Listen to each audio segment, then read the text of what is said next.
Hi friends, welcome to ஐஃபஸ் simple cooking. இன்றைக்கி பார்க்க போகிறது கீ ரைஸ் ரெசிபி தான். கொஞ்சம் டிஃப்ரெண்ட்டாக எப்படி செய்யணும்னு பார்க்கலாம். ஃபஸ்ட்டு ஒரு குக்கர் எடுத்து அதை ஹீட் பண்ணிக்கோங்க.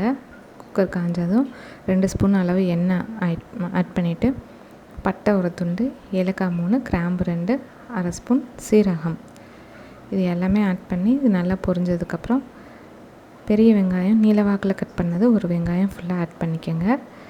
இப்போ இது எல்லாமே நல்லா ஃப்ரை பண்ணிக்கோங்க. வெங்காயம் கலர் சேஞ்ச் ஆகிற அளவுக்கு ஃப்ரை பண்ணிக்கோங்க. அதுக்கப்புறமா 2 பச்சை மிளகாய் ஆட் பண்ணிக்கோங்க. உங்களுக்கு காரத்துக்கு தகுந்த மாதிரி எத்தனை மிளகாய் வேணுமோ சேர்த்துக்கோங்க. அதுக்கப்புறமா இஞ்சி பூண்டு பேஸ்ட்டு 1.5 ஸ்பூன் அளவு சேர்த்துக்கோங்க. இப்போ நான் சொல்கிறது எல்லாமே 1/4 படி உலக்கில் ஒரு உலக்கு அரிசிக்கு, அதாவது 400 கிராம் அரிசிக்கு இந்த அளவு. இப்போ இது எல்லாமே நல்லா ஃப்ரை பண்ணிக்கோங்க. கொத்தமல்லி புதினா கொஞ்சம் ஆட் பண்ணிக்கோங்க. நிறையா சேர்க்க வேணாம், லைட்டாக சேர்த்தா போதும், இல்லைன்னா ஒரு மாதிரி கசப்பான ஸ்மெல் அடிக்கும். இப்போ அரிசிக்கு தேவையான அளவு தண்ணி சேர்த்துக்கோங்க. 400 கிராம் அரிசிக்கு 800 ml தண்ணி ஆட் பண்ணியிருக்கேன்.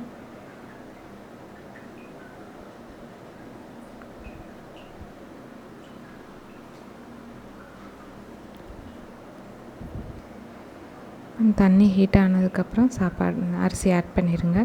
அதுக்கு தேவையான அளவு உப்பு சேர்த்துக்குங்க. அவ்வளோதான்.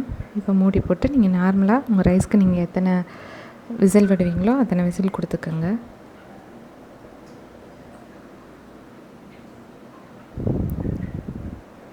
அவ்வளோதான். இப்போ கீ ரைஸ் ரெடி ஆயிடுச்சு.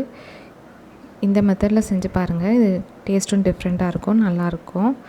சாப்பிட்றப்ப திகட்டாமல் இருக்கும், நல்லாயிருக்கும். ஓகே ஃப்ரெண்ட்ஸ், உங்களுக்கு இந்த ரெசிபி பிடிச்சிருந்தா கண்டிப்பாக லைக் பண்ணுங்கள், ஷேர் பண்ணுங்கள், கமெண்ட் பண்ணுங்கள், மறக்காமல் சப்ஸ்கிரைப் பண்ணுங்கள்.